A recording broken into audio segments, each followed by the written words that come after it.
Welcome to Francis Collins School. ¿Cómo están, queridos alumnos? Bienvenidos nuevamente a nuestras clases online del curso de razonamiento verbal. El día de hoy vamos a hablar sobre la coherencia y la cohesión. Bien, como sabemos, ya estamos en el mes de julio, entonces estamos cambiando el valor, la frase y la confesión de fe. Esto deben de tenerlo en su cuaderno. El valor de este mes es el patriotismo, la frase, nadie ama a su patria porque ella sea grande, sino porque es suya, la confesión de fe, porque ¿quién conoció la mente del Señor?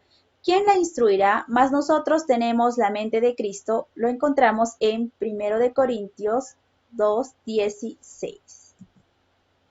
Bien, jóvenes, entonces, vamos primero con la coherencia, ¿sí? ¿Qué es la coherencia? La coherencia es, dice, la propiedad por la cual se considera una unidad con sentido. Es decir, escúchame, sentido global, acuérdate un globo, global en general del texto. ¿Has escuchado decir a alguno de tus amigos, lo que tú dices no tiene sentido? Ya, eso es. ¿Por qué le dices eso? Porque lo que él ha dicho no tiene coherencia. ¿Sí? Entonces la coherencia es el sentido global, general del texto. Recuerda, coherencia, sentido global, general del texto. La coherencia tiene algunos aspectos. ¿Y cuáles son sus aspectos? Primero, la intención comunicativa, con los subtemas que se abordan y con el contexto. ¿Ya? Con el contexto. Ahora lo vamos a ver, no se preocupen. Y los niveles, ¿sí? ¿Cuáles son los niveles de la coherencia? Tenemos una coherencia global, una coherencia lineal y una coherencia local. Entonces vamos a centrarnos ahora en los aspectos otra vez, ¿sí? Como dijimos, con la intención comunicativa. Por ejemplo, ¿no? Dice, un emisor pretende felicitar a una persona por su éxito laboral, ¿ya? Imagínate, yo pretendo felicitar a alguno de ustedes porque su trabajo era muy bueno. Entonces, obviamente no te voy a enviar un oficio, pues, ¿no? Fabricio, le envío, ¿no? A Fabricio con un oficio, te felicito por hacer bien tus tareas, ¿no? Entonces, ya. De acuerdo a la intención comunicativa, entonces no es necesario. Puedo usar el WhatsApp, el Messenger, una llamada, no voy a tener que hacer un documento, ¿sí? Como ese para felicitar a un alumno. Ahora, con los subtemas que se abordan, ¿sí? Un texto cuyo tema central es el calentamiento global, ya estamos hablando sobre el calentamiento global, no podrá contener como subtema el origen de la luna, ¿verdad? Entonces, ¿cómo voy a poner? No estoy hablando, digamos, también del agua, ¿no? No puedo poner como subtema el planeta Plutón, ¿ya? No, ¿sí? Ahora, vamos con el contexto. Si alguien dice buenas noches y es de día, se calificará ese enunciado de incoherente con el contexto, ¿sí? Hasta irónico. Puede ser irónico, sí, si lo estoy diciendo por ironía, ¿no? Uno de sus compañeros llega tarde a la clase y digo, ay, buenas noches, Daniel. Entonces, ahí sí, pues, ¿no? Por ironía, pero normalmente sería incoherente que yo diga eso porque estamos de día y digo buenas noches, ¿no? Ahora, estos son los tres aspectos, como te dije, intención comunicativa, los subtemas que tienen que también coordinar, ¿no? Tiene que estar relacionado con el tema y también tiene que estar relacionado con el contexto. Entonces, veamos primero los niveles, como dije, el nivel global, ¿no? La coherencia global. Entonces, hay una coherencia en la totalidad del texto, ¿sí? El texto debe poseer un núcleo informativo fundamental, es decir, un tema. ¿Sí? Se debe evitar quebrar la coherencia del texto. Entonces, tenemos un tema y voy a hablar todo el tiempo de ese tema. Por ejemplo, dice, ¿no? Había unos niños jugando con tus mascotas en el parque. Esa tarde no volví a ver a mi madre. Se especula la delincuencia juvenil se ha incrementado en los últimos años pese a que no se le volvió a mencionar. O sea, eso es un texto sin coherencia porque primero estuve hablando sobre el niño jugando con sus mascotas. Entonces, lo que yo tendría que haber puesto, continuar, ¿no? Y entonces la mascota cruzó la pista, no sé, vino un carro, le atropelló, o el niño se perdió, no lo sé, pero sigo hablando del niño o de las mascotas o del parque, ¿ya? O de los niños en general, ¿no? Si mi tema son los niños nada más. La coherencia lineal, sus partes constitutivas. Entonces, esta es coherencia global. Todo el texto tiene que tener coherencia, no solo una partecita. También puede haber la lineal, ya cuando un texto es lo suficientemente extenso, o sea, es muy largo, el tema aparecerá de manera organizada, estructurada y jerarquizada. O sea, va a haber temas y va a haber subtemas. ¿Sí o no? ¿Ya? O, por ejemplo, puede haber capítulos, episodios, ¿no? Gabriel García Márquez fue un escritor colombiano, publicó Cien años de soledad, ganó el premio Nobel en 1982, fue criado por sus abuelos maternos de los primeros años de su vida. También escribió Crónica de una muerte anunciada. Mira, estuvimos, hasta acá estaba bien, ¿no? Fue un escritor colombiano, ganó el premio Nobel, publicó Cien años de soledad, pero mira, acá fue criado con sus abuelos paternos. Acá no tiene una secuencia, porque primero yo debía haber puesto, ¿no? No cuando fue criado, ¿no? De niño, sus primeros años de su vida, y después recién si publicó el cuento, que publicó y cuando ganó el premio Nobel. O sea, acá tendría que haber una secuencia cronológica, ¿verdad? Una secuencia cronológica. Por eso dice ahí que también tiene que tener una coherencia lineal. O sea, todo es correcto, ¿ya? Pero no hay una secuencia cronológica. Me estoy yendo del pasado al presente, futuro, ya. Entonces aquí ya está mal. También debe haber una coherencia local, los diversos enunciados, ¿no? O sea, ya hemos visto la coherencia total, la coherencia secuencial, ¿sí? Que todo tiene que tener una secuencia, un orden, y la local, solo en ciertas partes. Dice, entre los enunciados y dentro de cada uno de ellos, o sea, entre las oraciones, ¿sí? Los elementos lingüísticos establecen entre sí relaciones de significado. Y entonces, cada oración debe tener también, ¿sí? Relación entre sí. Mira, yo digo, quizá fue Javier quien llamó por teléfono hace unos momentos, pero no llamó a nadie. O sea, estoy diciendo que alguien llamó y estoy pensando que lo hizo Javier, pero después digo, pero no llamó nadie. O sea, esta parte ¿no? de la oración, esta partecita, no se está conectando con la anterior. ¿Ves? Y acá ya tenemos una coherencia local. Solo esta parte, tal vez todo el texto está bien, pero esta partecita hizo que no se conecte con la anterior. Entonces acá no tenemos una coherencia local. No hay coherencia. Bien, entonces vemos ya la coherencia, los aspectos y los recursos. Vamos a verlos ahora en la cohesión. ¿Sí? ¿Qué es la cohesión? Mira, coherencia yo te dije que era ¿qué? Sentido, que tenga sentido. Mira, recuérdalo, esa es pregunta. Coherencia, sentido. Sentido global puede ser también sentido secuencial, no en orden cronológico, o puede ser también un sentido porque son los niveles de la coherencia, ¿no? O local, ¿no? En una parte nada más de la oración, saco una oración, un enunciado nada más de todo mi texto. Y la cohesión es cómo relacionamos. Escucha, cohesión, relación. Coherencia, sentido. Cohesión, relación. Coherencia, chicos, sentido. Muy bien. Cohesión, relación. Entonces, dice, la cohesión van a ser las relaciones semánticas, ¿sí? Explícitas, la presencia textual de elementos lingüísticos, por ejemplo, acá podemos tener los conectores, los referentes, etcétera, ¿sí? La recurrencia léxica, esa es una, ¿sí? De la repetición de las palabras, ya un conjunto de procedimientos de la cohesión. Entonces yo tengo dos elementos para que mi texto tenga cohesión. Dos elementos. Tengo dos recurrencias, dos elementos. El primer elemento es la recurrencia léxica y el segundo elemento es la recurrencia semántica. Recurrencia léxica y recurrencia semántica. Cuando yo tengo la recurrencia léxica, ¿sí? Va a haber la repetición, la deixis y los campos semánticos. ¿Ya? Cuando yo tengo la recurrencia semántica, voy a tener la sustitución, la elipsis y los conectores. Mira, tengo léxica y semántica. Semántica es ya por el significado. Entonces, vamos a ver la recurrencia léxica primero, ¿sí?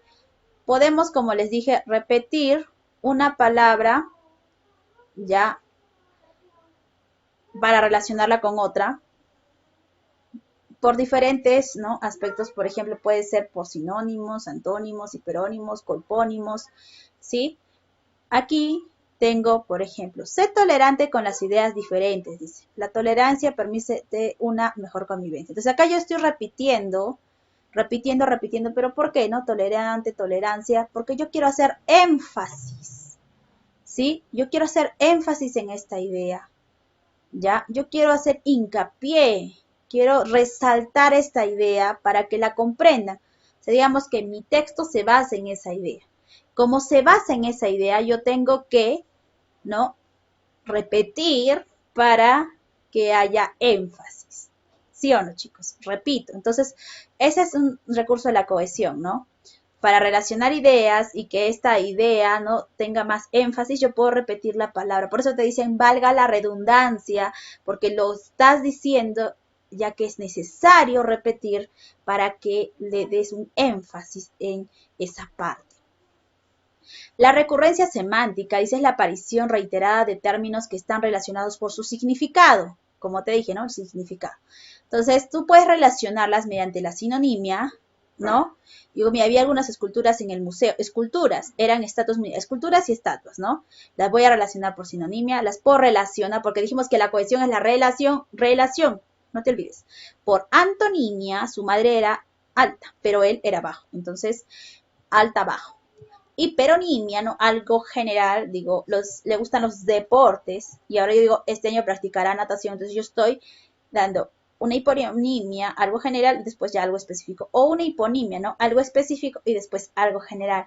Compro manzanas baratas. Entonces, manzanas, ¿qué cosa es? Es una fruta, pero manzanas es un elemento, ¿no? Manzanas, pera, plátano, es cada tipo de fruta, ¿sí?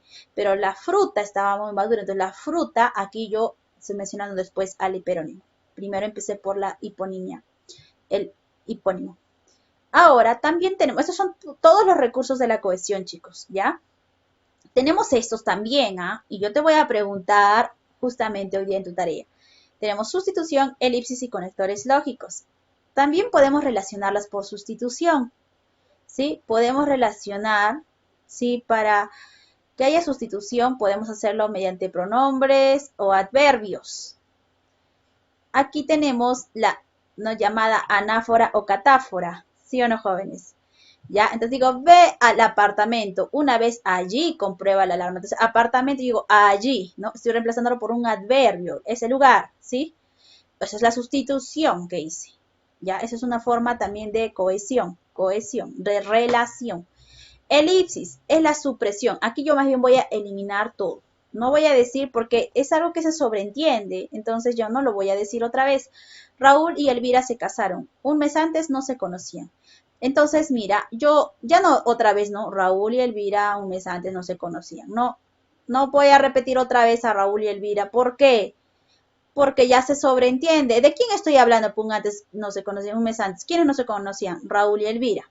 ¿Sí? Entonces, la elipsis que hace, suprime, omite, porque se sobreentiende. Y los conectores lógicos que también vimos la anterior clase, ¿sí? Que van a relacionar de manera lógica, mira, recuerda, cohesión, relación, coherencia, sentido, ¿sí? Las secuencias de un texto, ¿ya? Aprobó historia con buena nota. Además, mira, yo estoy agregando, entonces este es un conector aditivo, ¿verdad? Además, es un alumno sobresaliente de matemáticas. Escuchan, el que un texto tenga cohesión no significa que sea coherente. ¿Por qué, Miss? No entiendo. O sea, puede tener tu texto cohesión. Acuérdate, mira, escúchame porque esto te va a preguntar también. Tu texto puede tener cohesión. O sea, puede estar enlazado correctamente, puede tener la sinonimia, antonimia, todo perfecto. Pero la cohesión se basa en una partecita. Mira, esto es cohesión. Una parte, ¿no? Partes. La cohesión enlaza oraciones. Oración más oración más oración. Eso es lo que hace la cohesión. Enlaza oraciones. En cambio, la coherencia se va a ver a nivel general, a nivel global. Entonces, la coherencia es a nivel general del texto. Este texto es coherente, o sea, por todo el texto hablando, ¿no? Sí, ¿no? Entonces, pero la cohesión se basa en oraciones, ¿sí? En enunciados. ¿Ya, jóvenes? Entonces, vamos a ver ahora, vamos al ejercicio 1 de la página 82. Dice, ¿las bebidas energizantes son dañinas? Las bebidas energizantes nacieron como complemento deportivo, por eso consumir una sola lata y esporádicamente no presenta mayor problema. La preocupación viene cuando se toman muchas de estas bebidas en un periodo corto. El organismo podría colapsar al contener cafeína, son adictivas, producen insomnio, irritabilidad y ansiedad, entre otros síntomas. El exceso del consumo de estas bebidas puede generar deshidratación y otros malestares como temblores, dolor en el pecho, diarrea, dolor de cabeza, entre otros. Entonces dice, ¿qué sustancias hace que las bebidas energizantes sean adictivas? Ya, eso está ahí normal, correcto, ¿no? Acá. ¿Por qué son adictivas? Porque contiene cafeína, ¿no? La cafeína es una sustancia que produce la adicción a estas bebidas. ¿Cuál es el tema del texto? ¿De qué estamos hablando? ¿De quién estamos hablando? De las bebidas energizantes, ¿sí? Los efectos nocivos, ¿no? ¿Qué efectos tienen las bebidas energizantes? Ahora, considero que el texto es coherente y cohesivo. ¿Por qué? Yo pienso que sí, porque se relacionan, ¿no? Todo se relaciona entre sí y todo tiene sentido. Estamos hablando todo el tiempo de los efectos que tiene consumir bebidas energizantes. Acá no hay contradicción, acá no se está saliendo de contexto, entonces sí considero que sea coherente y cohesivo. Ahora leo el texto con atención y luego respondo las preguntas. Los riesgos para la salud de una dieta extrema. Próximos a la temporada de verano, más de uno ha comenzado con las famosas dietas. Las mismas que de no ser supervisadas por un especialista pueden generar anemia, desnutrición, diabetes, males renales, anorexia, bulimia y hasta retardo en el crecimiento de adolescentes. Por ejemplo, dejar de comer harinas en extremo baja los niveles de glucosa y si luego se consume en exceso puede hacer que estos se disparen, provocando la diabetes. Ah, ¿te das cuenta? Ya que al hacer un desorden alimenticio en el páncreas no sabe cómo actuar, produciéndose una resistencia a la insulina. Además, las dietas extremas a base solo de carne y verduras pueden generar un exceso de proteínas y afectar al riñón por demasiadas toxinas y ácido úrico. Ahora, escúchame, ¿qué acciones causa que se reduzcan los niveles de glucosa en el organismo? ¿Qué acciones? Acá dice, ¿no? Dejar de comer, ¿no? En extremo, baja los niveles de glucosa cuando yo dejo de comer harinas. Y eso está literal, ¿no? Cuando dejas de comer harinas. ¿Cuál es la idea principal, pues, de este texto? Y ahí me está diciendo, ¿no? Los riesgos para la salud de una dieta extrema, o sea, es lo que está hablando. Entonces, ¿de qué me está hablando el texto? De una dieta extrema puede generar una serie de consecuencias, ¿no? Las consecuencias negativas en nuestra salud. Ahora vamos a la página 83. Estamos con el ejercicio 3, ¿sí? El sufragio. El sufragio constituye un derecho de carácter constitucional y político que está asociado al sistema electoral, el cual rige cuando se deben asignar y ocupar diferentes cargos públicos. Incluye al denominado sufragio de tipo activo. Todo individuo tiene derecho a participar con su voto. Y a lo largo de la historia, el derecho a sufragar ha sufrido múltiples transformaciones. Hoy en día los gobiernos democráticos aún limitan el derecho al sufragio, por ejemplo, al sujeto que debe ser mayor de edad y contar con la nacionalidad del país donde pretende votar. O sea, si tú no te has nacionalizado, digamos, peruano, no eres del Perú, entonces no vas a poder votar. Bueno, normal, ¿no? Eso sí, está bien. En ese sentido, cabe destacar que también existe lo que se conoce con el nombre de sufragio femenino. Este puede definirse como un movimiento internacional a diversos niveles político, económico y social, llevado a cabo en diversos momentos de la historia, que tenía como claro objetivo el conseguir y extender el derecho al voto a la mujer. Porque recordemos que antes las mujeres no tenían voto, ¿ya? En el caso de Latinoamérica, recordemos que la primera nación que aprobó el citado sufragio femenino fue Uruguay en el año 1927, mientras otros países no tardaron un poco más en aceptarlo, como sería el caso de Perú, que no lo hizo hasta 1950. Mira, ¿cuántos años después, sí? ¿Cuál fue el primer país de Latinoamérica en conceder el derecho al voto? Ay, fácil, Miss Uruguay. Ya. ¿Qué objetivo perseguía el denominado sufragio femenino? Ahí dice, ¿no? Que el voto a la mujer, ¿no? Conseguir extender el derecho al voto a la mujer. ¿Qué diferencias hay entre el sufragio de tipo activo y el de tipo pasivo? A ver, chicos, acá dice, ¿no? Tipo activo, todo individuo tiene derecho a participar en su voto. Tipo pasivo, todo individuo tiene derecho a postularse como un candidato y ser elegido. Entonces, el activo es que puede votar y el pasivo es que puede postular para que voten por él. ¿Por qué se dice que el derecho a sufragar ha sufrido múltiples transformaciones? Por ejemplo, ¿no? Porque antes no podían votar las mujeres, ¿no? Porque a lo largo de la historia ha cambiado las condiciones requeridas para que alguien pueda ejercer el sufragio. Ahora, considero que los conectores lógicos presentes en el texto están bien empleados. Yo considero que sí, porque cumple su función de cohesionar, o sea, relacionar, recuerden que la cohesión es relación, el texto para que éste sea comprensible. Ya, ahora tú puedes responder esto. ¿No considero correcto que haya países donde las mujeres no tienen derecho a votar? Yo considero que no, ¿no? Que está mal. Todos tenemos que tener los mismos derechos. ¿Es conveniente que existan condiciones legales para ejercer el derecho de sufragio? ¿Por qué? Claro que es conveniente, ¿no? Porque si, digamos, estamos en el Perú, no, lo apropiado sería que lidere un peruano, ¿no? Y sí está bien que haya condiciones legales para el derecho, pero estas condiciones legales, ¿no? Tienen que basarse también en los derechos de la constitución política, ¿no? De cada persona, ¿sí? Tienen que basarse en eso. Bien, con eso ustedes lo pueden responder ya. Vamos entonces a ver cuál es la tarea del día de hoy. ¿Sí? La tarea es copiar el contenido de las diapositivas al cuaderno y te estoy dejando una ficha para que tú lo puedas imprimir, resolver y pegar en tu cuaderno. Es una práctica calificada sobre los conectores lógicos y sobre la coherencia, ¿sí? Coherencia y cohesión. Y no olvides que el día de hoy es la presentación del video exponiendo tu maqueta. ¿Qué maqueta, Miss? Sí, de Fuente Ovejuna. Ya vas a exponer, no te olvides. Solo hoy día voy a recibir. Sé que hemos cambiado un poquito la fecha porque lo tenías que hacer el jueves, pero lo tienes que enviar hoy. ¿Sí, jóvenes? Bien, esto ha sido todo. Nos vemos la próxima clase, jóvenes. Cuídense.